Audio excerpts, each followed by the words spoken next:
Wrangles continue to paralyze operations at the Kenya Bureau of Standards as the split over the motor vehicle inspection contract widens.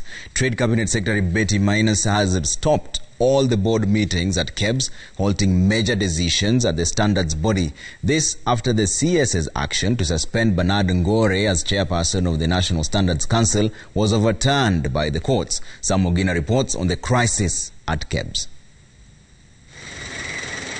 The country's standards body is engaged in a vicious boardroom squabbles, pitting the Trade Cabinet Secretary and the National Standards Council.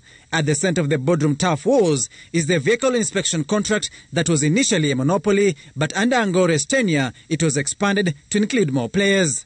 In November, Trade Cabinet Secretary Betty Maina, in a Gazette notice, revoked the appointment of Ngore as chairman of the KEBS Standards Council, appointing Ken Wahome Mwatu as the chairman.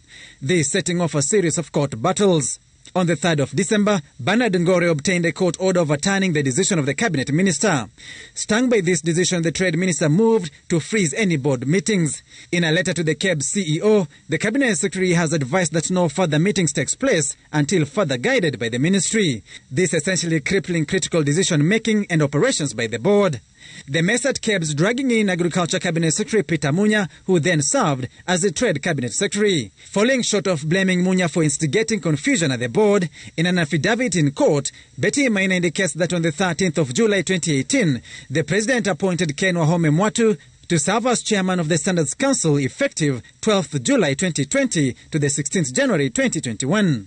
But that this notwithstanding, the Trade Cabinet Secretary then issued a Gazette notice dated 15th November 2019 appointing Benard Ngore to serve for 3 years, this essentially revoking the President's appointment.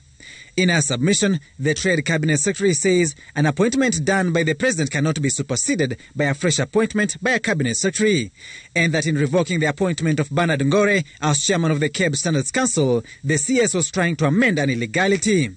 And with the board barred from meeting owing to the court battles, KEBS cannot float a tender for vehicle inspection that has been monopolized for years, and if it does, the board cannot sit and approve the process. Sam Ogina, Citizen TV, Nairobi.